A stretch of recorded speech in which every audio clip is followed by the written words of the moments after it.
also don't think she'll see the movie, but that's okay. Is that true? Because you're possessed. Yeah, well, she does not.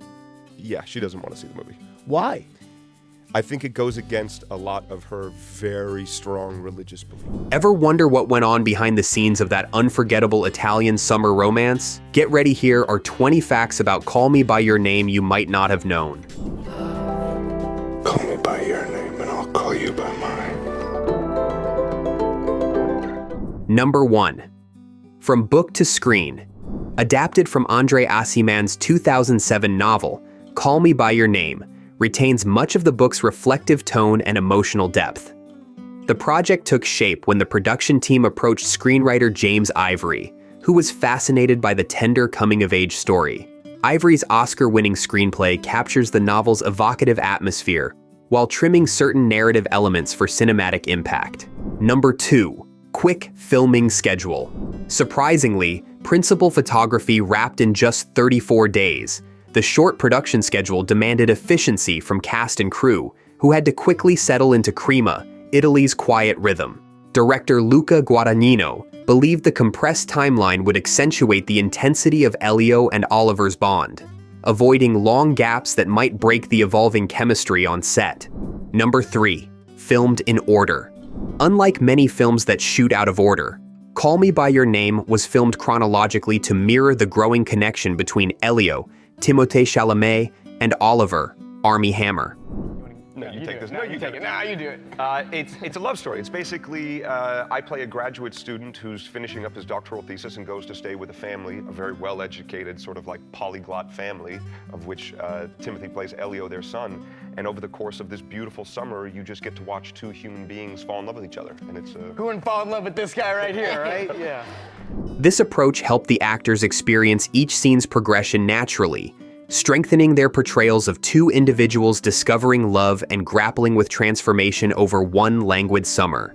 Number 4. Chalamet's musical side. Timothée Chalamet spent weeks practicing both piano and guitar to inhabit Elio's musical gifts convincingly. Amazing. And you learned Italian for this, you learned piano, you learned guitar.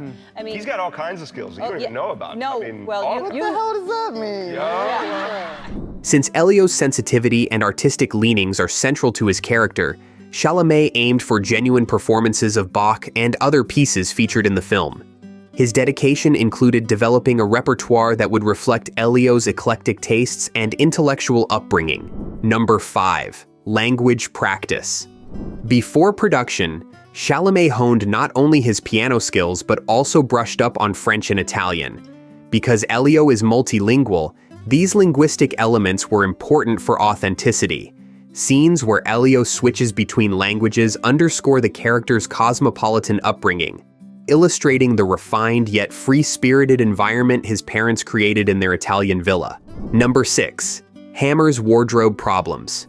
Armie Hammer faced a unique obstacle due to the film's requirement for skimpy 1980s summer attire. Some more revealing scenes led him to use special padding for comfort and modesty, adhering to rating guidelines.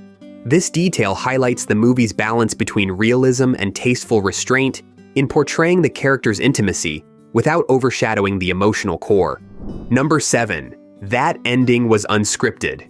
The powerful final shot featuring Elio by the fireplace emerged through organic improvisation. Luca Guadagnino initially offered only a framework for Timothée Chalamet to explore his character's heartbreak. The camera lingered on Chalamet's face as genuine tears mixed with the mesmerizing warmth of the fire, creating a resonant ending that remains a hallmark of the film. Number 8. The heartfelt father scene. Michael Stuhlbarg's tender monologue near the film's conclusion was primarily captured in one take. Nature has cunning ways of finding our weakest spot. Just remember I'm here. Guadagnino purposely kept the environment intimate to sustain the heartfelt moment. Stuhlbarg's performance, in which he offers guidance and acceptance to a heartbroken Elio, stands out as a highlight, perfectly distilling a parent's empathy and compassion in a single scene. Number 9. A taste of the 1980s. So what do you do around here? Read books, transcribe music, swim at the river, go out at night. Sounds fun. All right, later. Set in 1983, Call Me By Your Name features a carefully curated backdrop of era-specific clues. Bicycles gliding down cobblestone streets, cassettes spinning on a Walkman, and relaxed summer apparel. The production designers hunted down vintage pieces to decorate the villa and local spots, ensuring a vivid glimpse into an era of slower, sun-drenched days. Number 10. Timothée's first big lead. Though he appeared in small parts before, such as in Interstellar and smaller indie projects, Chalamet's portrayal of Elio was his first major leading film role. The project's success catapulted him into the spotlight, earning him an Oscar nomination for Best Actor. Critics praised his nuanced performance for conveying adolescent vulnerability and yearning. Click that join button to get exclusive early video releases, connect with fellow film enthusiasts, and discover more hidden gems in LGBTQ+ cinema. Your support truly matters and helps us bring you even deeper looks into the movies you love. Number 11. Modest budget, grand feel. Despite the film's lush visuals and elegant setting, the budget was around $3.5 million, a modest sum by Hollywood standards. Much of the budget went to essential locations, minimal set design, and a concise shooting schedule.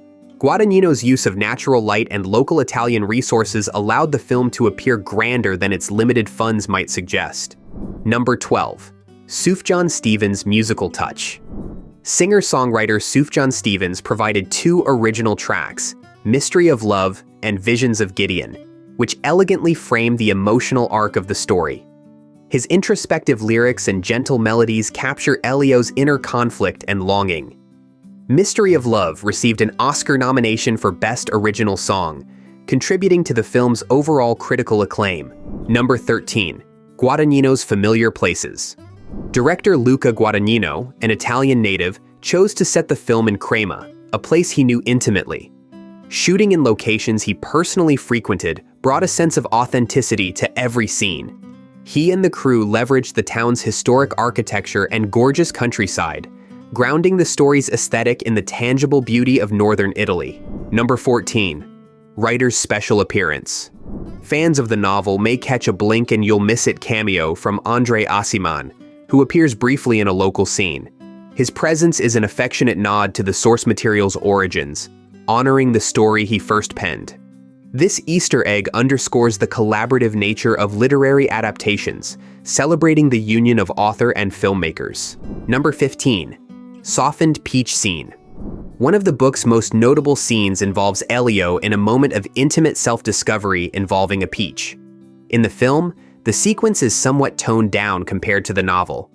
Guadagnino opted to shift the focus from raw provocation to emotional resonance, letting viewers feel the vulnerability instead of dwelling on graphic details. Number 16. James Ivory's vision. Screenwriter James Ivory originally envisioned more explicit nudity, reflecting the candid nature of the novel. However, Guadagnino favored suggestion over explicitness, believing the audience could sense the character's passion without fully exposing it. This compromise resulted in a movie that remains sensual yet delicate, emphasizing psychological closeness rather than overt eroticism. Number 17. Onset Accidents. During filming, Timothée Chalamet ended up with a sizable bruise after some offset horseplay with Armie Hammer.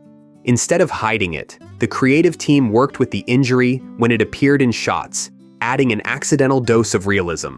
This underscores the improvisational spirit of the production, where genuine circumstances found their way onto screen. Number 18. Vintage costuming. The wardrobe department sourced much of Elio and Oliver's clothing from local thrift shops or old stock that matched the early 1980s look. These relaxed shirts, short shorts, and lightweight footwear showcased the sultry Italian summer, while highlighting each character's personal style. Even small details, like retro sunglasses, added texture to the film's nostalgic palette. Number 19. Award-winning success. And the Oscar goes to James Ivory, Call Me By Your Name. Premiering at the 2017 Sundance Film Festival, the movie garnered immediate praise for its storytelling and performances. Critics applauded Chalamet and Hammer's chemistry, while the direction, music, and cinematography drew consistent acclaim. The film ultimately received 4 Oscar nominations: Best Picture, Best Actor, Best Original Song, and Best Adapted Screenplay, with Ivory clinching a win. Number 20. Potential sequel. Talk of a sequel surfaced soon after the film's success, fueled by Andre Aciman's follow-up novel, Find Me, which explores Elio's life in later years. Though the future of a film sequel remains uncertain, Guadagnino and the cast have hinted at a willingness to revisit these characters. The mere prospect of another chapter continues to intrigue fans. Which fact surprised you the most? Thanks for joining us. Stay tuned for more deep dives into your favorite films.